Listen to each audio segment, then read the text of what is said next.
ಮಾದಕ ದ್ರವ್ಯದ ಹಿಂದೆ ಯಾರಾದ್ರೂ ಇದ್ರೆ ಅದು ರಾಜಕಾರಣಿನೇ ಇರೋದು ಅಂತ ಪೊಲೀಸ್ ಅವ್ರು ಹೇಳೋದು.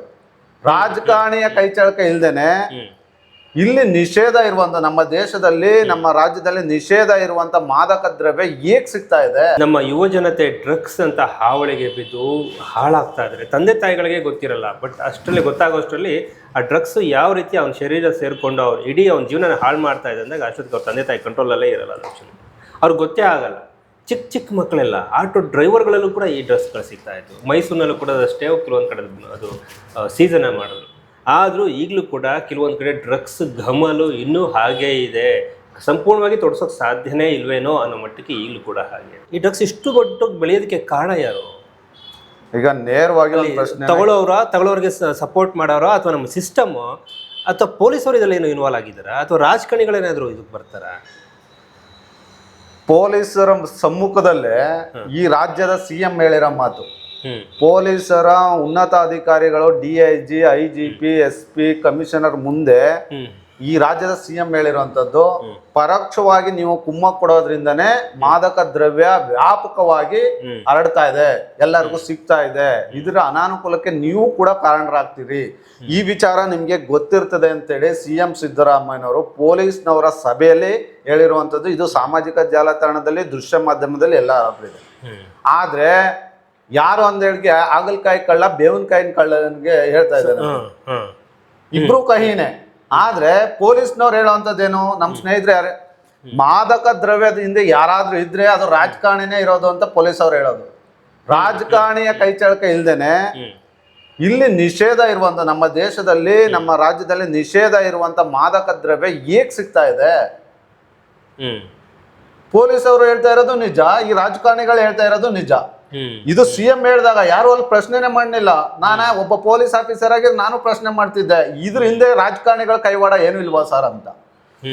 ಒಬ್ಬ ಜವಾಬ್ದಾರಿ ಇರತಕ್ಕಂತ ಮುಖ್ಯಮಂತ್ರಿ, ಆಡಳಿತ ನಡೆಸ್ತಾ ಇರೋ ಒಬ್ಬ ಮುಖ್ಯಮಂತ್ರಿ, ಅತಿ ಹೆಚ್ಚು ಅವಧಿ ನಡೆಸಿರುವ ಕಾನೂನು ಸುವ್ಯವಸ್ಥೆನ ಕಾಪಾಡುವಂತ ಇಲಾಖೆಯನ್ನ ನಿಭಾಯಿಸುವಂತ ಒಬ್ಬ ಸರ್ಕಾರದ ಮುಖ್ಯಸ್ಥ ಒಬ್ಬ ಅಸಹಾಯಕತೆಯನ್ನ ತೋಡೆ ಹಾಕೊಂಡೋದು ಇನ್ನೊಬ್ಬರ ಮೇಲೆ ಹೇಳಿ ಪಲಾಯನ ಮಾಡುವಂತ ಮುಖ್ಯಮಂತ್ರಿ ಹೇಳುವ ಬಾಲಿಶವಾದ ಹೇಳಿಕೆ ಇದು. ನೋಡಿ, ಅಲ್ಲಿ ಅವ್ರು ಯಾರ ಹೆಸರು ಹೇಳಿಲ್ಲ. ನೀವು ಹಂಗಾರೆ ಹಿಂಗೆ ಗೊತ್ತು ಹಾಗಾದ್ರೆ ಯಾರು ಮಾಡಿದ್ರೆ ಅಂತ ನಿಂಗೂ ಕೂಡ ಗೊತ್ತಿದ್ಮೇಲೆ ಸುಮೋಟೋ ಕೇಸನ್ನ ದಾಖಲಿಸಬಹುದಲ್ಲ, ಪೊಲೀಸ್ನವ್ರ ಮೇಲೂ ದಾಖಲಿಸಬಹುದಲ್ಲ. ನೀವು ಪೊಲೀಸ್ನವ್ರ ಮೇಲೆ ಹೇಳಿದ್ರಿ, ಫ್ಯಾಕ್ಟ್ರಿಗಳು ಸೀಜ್ ಆದೋ, ನೀವು ಅವರನ್ನ ಸಸ್ಪೆಂಡ್ ಮಾಡಿದ್ರಿ, ಎಲ್ಲ ಮಾಡ್ತಿದ್ರಿ. ನೀವು ಪೊಲೀಸ್ನವ್ರನ್ನ ಹೇಳಿದ್ರಿ. ಹಾಗಾದ್ರೆ ಅದಕ್ಷವಾದ ಆಡಳಿತ ತಾನೆ. ನೀವು ಕಾನೂನುಗಳಿದೆ ಇವತ್ತು ರಾಜ್ಯದಲ್ಲಿ, ದೇಶದಲ್ಲಿ NDPS ಆಕ್ಟ್ ಅಂತ ಇದೆ. ಅದ್ರ ಕೆಳಗಡೆ ಮಾದಕ ದ್ರವ್ಯ ಮಾರಾಟ ಮಾಡೋದು, ಸೇವನೆ ಮಾಡೋದು, ಇನ್ನೊಬ್ಬರಿಗೆ ಹಂಚುವಂಥದ್ದು, ಅವಕಾಶ ಮಾಡಿಕೊಡೋದು ಎಲ್ಲ ಅಪರಾಧ. ಇದು cognisable offence, non bailable offence. ಜಿಲ್ಲಾ ನ್ಯಾಯಾಲಯದಲ್ಲೂ ಕೂಡ ಜಾಮೀನು ಸಿಗೋದು ಕಷ್ಟ. ಸುಮಾರು 10 ವರ್ಷಕ್ಕಿಂತ ಮೇಲ್ಪಟ್ಟ ಶಿಕ್ಷೆಯನ್ನ ಕೊಡುವಂತ ಪ್ರಕರಣ. NDPS ಆಕ್ಟ್ ಕೆಳಗಡೆ ನೀವು ಡ್ರಗ್ಸ್ನ ತಗೊಳ್ತಿದ್ರೆ, ಕನ್ಸ್ಯೂಮ್ ಮಾಡ್ತಿದ್ರೆ, ಮಾರಾಟ ಮಾಡ್ತಿದ್ರೆ, ಅವಕಾಶ ಮಾಡಿಕೊಟ್ಟಿದ್ರೆ, ಇದೆಲ್ಲವೂ ಬಿಗಿಯಾದ ಕಾನೂನು ಈ ದೇಶದಲ್ಲಿ ಇದೆ. ಒಳ್ಳೆ ಸಂವಿಧಾನ ಇದೆ, ಒಳ್ಳೆ ಕಾನೂನು ಇದೆ. ಕೆಲಸ ಮಾಡ್ತಿಲ್ವಲ್ಲ ಸರ್. ಕಾರ್ಯಾಂಗ ಏನಿದೆ, ಈ ಕಾರ್ಯಾಂಗ ಮಾಡಿಸ್ಬೇಕಾಗಿದ್ದು ಯಾರ ಕೈ ಕೆಳಗಡೆ? ಪೊಲೀಸ್ ಅವರು, ಇನ್ನೊಂದು ಟೀಮು, ಟಾಸ್ಕ್ ಫೋರ್ಸ್ಗಳಿದೆ ಸರ್. ಇವತ್ತು ನಶಾಮುಕ್ತ ಭಾರತ ಅಭಿಯಾನ ಅಂತೇಳಿ ಕೇಂದ್ರ ಸರ್ಕಾರ ಒಂದು ಅಭಿಯಾನವನ್ನ ನಡೆಸುತ್ತೆ.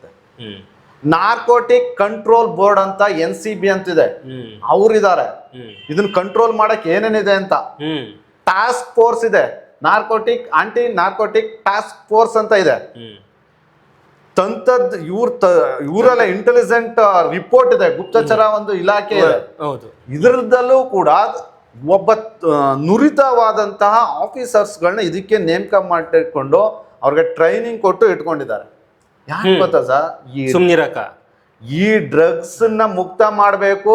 ಈ ಡ್ರಗ್ಸ್ ನ ಎಲ್ಲೂ ಸಿಗಬಾರ್ದು. ಇದು ಡ್ರಗ್ಸ್ ನಿಂದ ಕ್ರಿಮಿನಲ್ ಕೃತ್ಯ ಆಗ್ತಾ ಇದೆ, ಇದನ್ನ ತಡೆಗಟ್ಟಬೇಕು ಅಂತ.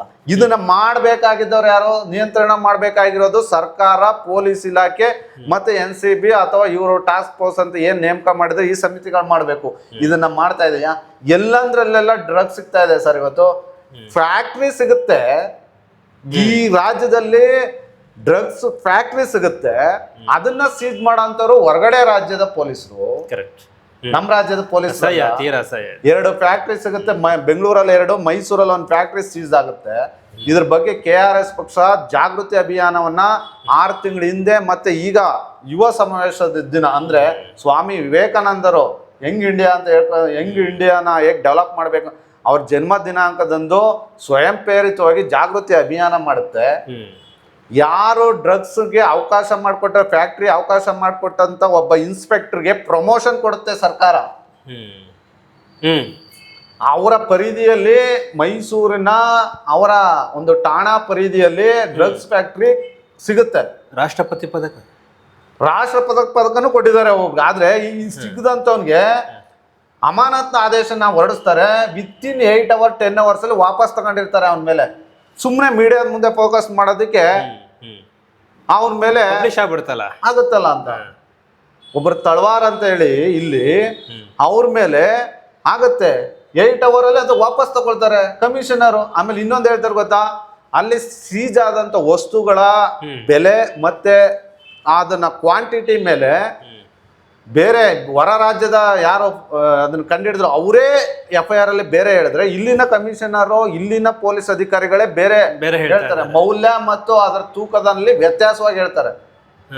ಬಹಳ ಚರ್ಚೆ ಆಗುತ್ತೆ ಇದು ದೃಶ್ಯ ಮಾಧ್ಯಮದಲ್ಲಿ. ಇದನ್ನ ಪ್ರಥಮವಾಗಿ ಧ್ವನಿ ಎತ್ತದೆ KRS ಪಕ್ಷ.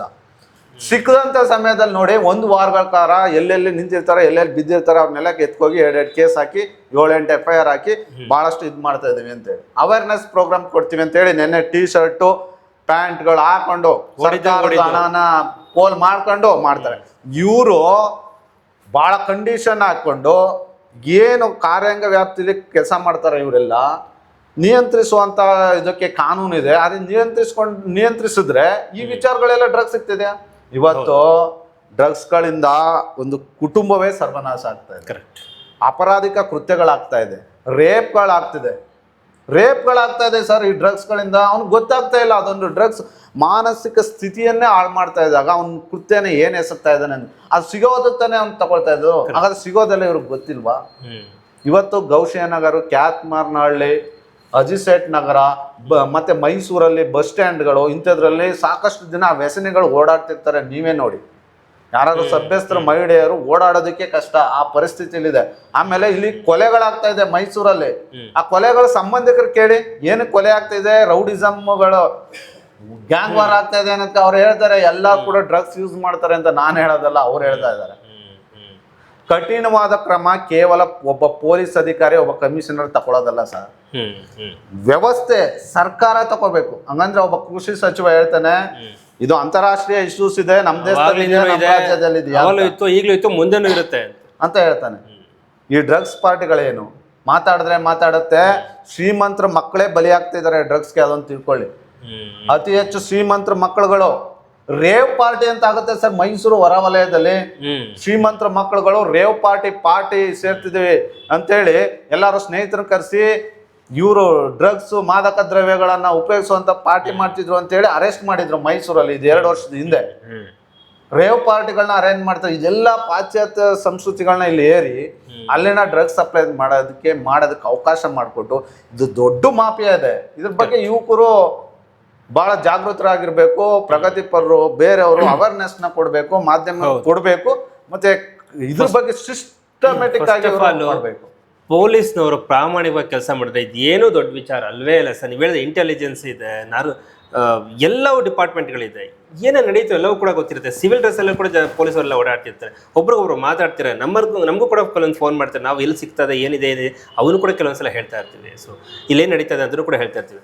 ಹಾಗಾಗಿ ಪೊಲೀಸರು ಇದನ್ನ ಸರಿಯಾದ ಕಾರ್ಯಕ್ಕೂ ತಂದ್ರೆ ಮನುಷ್ಯತ್ವ ಇಟ್ಕೊಂಡು ಯಾರಿಗೂ ಗೊತ್ತು ಅವ್ರ ಮಕ್ಕಳೇ ಇದಕ್ಕೆ ಇನ್ವಾಲ್ವ್ ಆಗ್ಬಿಟ್ಟಿದ್ರೆ ನೋಡಿ ಆಚೆ ಬರಲ್ಲ. ಪೊಲೀಸ್ ಅಧಿಕಾರಿ ಒಬ್ಬ ಪೊಲೀಸ್ ಅಧಿಕಾರಿಯಿಂದ ನಿಲ್ಸೋದಕ್ಕೆ ಸಾಧ್ಯ ಇಲ್ಲ. ಅದ ರಾಜಕಾರಣಿಗಳೇ ಇದ್ರ ಕೈವಾಡ ಇರ್ತದೆ.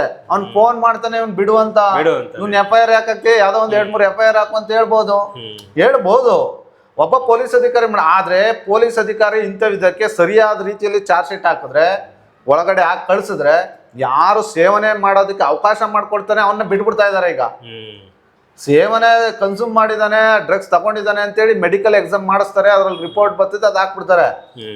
ಯಾರು ಇಲ್ಲಿ ಅವಕಾಶ ಯಾರ್ದು ಚೈನ್ ಲಿಂಕ್ ಅನ್ನೋದನ್ನ ಬಿಡ್ತಾರೆ, ಅವರೆಲ್ಲ ಶ್ರೀಮಂತ ವರ್ಗ. ಅವರೆಲ್ಲ ದೊಡ್ಡ ಶ್ರೀಮಂತ ವರ್ಗ. ಎಲ್ಲ ದೊಡ್ಡ ಕೆಲಸ ಇದನ್ನೆಲ್ಲಾನು ಮಾಡ್ದೇನೆ ನಾನು ಅಭಿವೃದ್ಧಿಯನ್ನ ಕಾಣಿಸ್ತಾ ಇದ್ದೀನಿ ಅನ್ನೋದು ಕೇವಲ ಗ್ಯಾರಂಟಿ ಅಭಿವೃದ್ಧಿಯಿಂದಲ್ಲ. ಈ ದೇಶದಲ್ಲಿ ಡ್ರಗ್ಸ್ನ ಕಂಟ್ರೋಲ್ ಮಾಡೋವಂಥದ್ದು, ಅತಿಯಾದ ಅಕ್ರಮ ಮದ್ಯವನ್ನ ನಿಲ್ಲಿಸುವಂಥದ್ದು, ಈ ರೀತಿಯ ದೇಶದ ರಾಜ್ಯದ ಅಭಿವೃದ್ಧಿಗೆ ಬೇಕಾದ ಪೂರಕವಾದ ಕೆಲಸ ಮಾಡಿದೆ. ಗ್ಯಾರಂಟಿ ಕೊಡೋ ಹಣದಲ್ಲಿ ಅಲ್ಲೋಗಿ ಡ್ರಗ್ಸ್ಗೆ ತಗೊಳ್ಳೋದಕ್ಕೆ ಅವಕಾಶ ಮಾಡಿಕೊಡುವಂಥದ್ದು, ಇನ್ನೊಂದು ಮಾಡೋಂಥದ್ದು ಅಭಿವೃದ್ಧಿ ಅಲ್ಲ.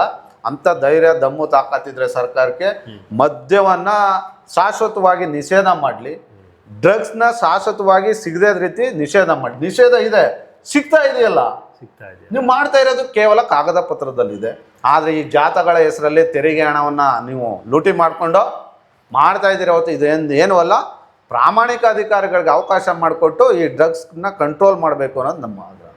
ಎಸ್, ಡ್ರಗ್ಸ್ನ ಆದಷ್ಟು ಬೇಗ ಮುಕ್ತ ಮಾಡಬೇಕು. ಮತ್ತು ಅದಕ್ಕಿಂತ ಹೆಚ್ಚಾಗಿ ತಂದೆ ತಾಯಿಗಳು ಕೂಡ ಮಕ್ಕಳ ಮೇಲೆ ಒಂದು ಕಣ್ಣು ಇಡಬೇಕು.